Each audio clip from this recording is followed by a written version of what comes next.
Hello बच्चों, चलो इस प्रश्न को पढ़ते हैं। ये प्रश्न है वो कथन कारण प्रकार का प्रश्न है, जिसके अंदर 4 आपके पास विकल्प दिए गए हैं और कथन भी दिया गया है और एक कारण भी दिया गया है।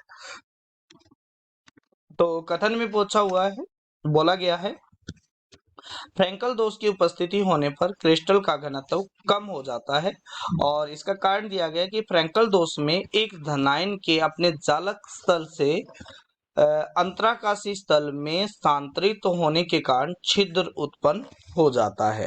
तो आपको बताना है कि कौन सा आपके पास में कथन और कारण में से कौन सा सही है, और अगर दोनों सही है तो क्या कारण है वो कथन को पूर्ण संतुष्टिकरण करता है या नहीं करता है। तो चलो हम इस प्रश्न की सबसे पहले मुख्य अवधारणा को देखते हैं। तो मुख्य अवधारणा, तो मुख्य अवधारणा में हमारे पास में आता है कि फ्रैंकल दोष होता क्या है, उसके अंदर देखते हैं। तो सबसे पहले आता है फ्रैंकल दोष। तो फ्रैंकल दोष होता क्या है? फ्रैंकल दोष होता है जब कोई आयन, जब कोई धनायन धनायन अपने जालक स्थल को, अपने जालक स्थल को छोड़कर अंतराकाशी स्थान पर चला जाता है तो जालक स्थल पर उत्पन्न हो जाता है या छिद्र उत्पन्न हो जाता है, जिसे फ्रैंकल दोष कहते हैं। फ्रैंकल दोष कहते हैं। ठीक है, तो इसको हम चित्र के द्वारा देखते हैं।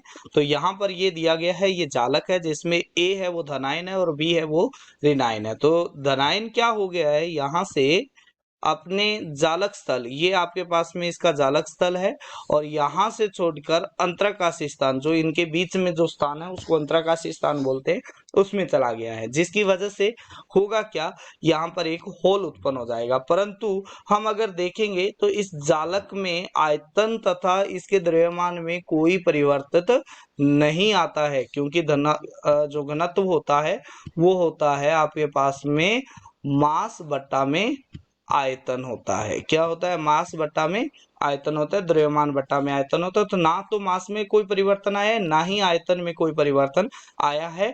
तो घनत्व है, घनत्व चेंज नहीं होता है। जो घनत्व है, घनत्व में कोई परिवर्तन नहीं होता है।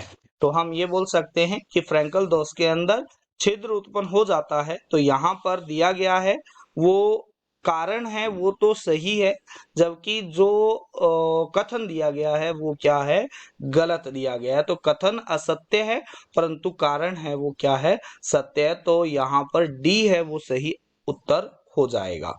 आशा करते हैं मुख्य अवधारणा के आधार पर आपको इस प्रश्न का उत्तर समझ में आया होगा। धन्यवाद।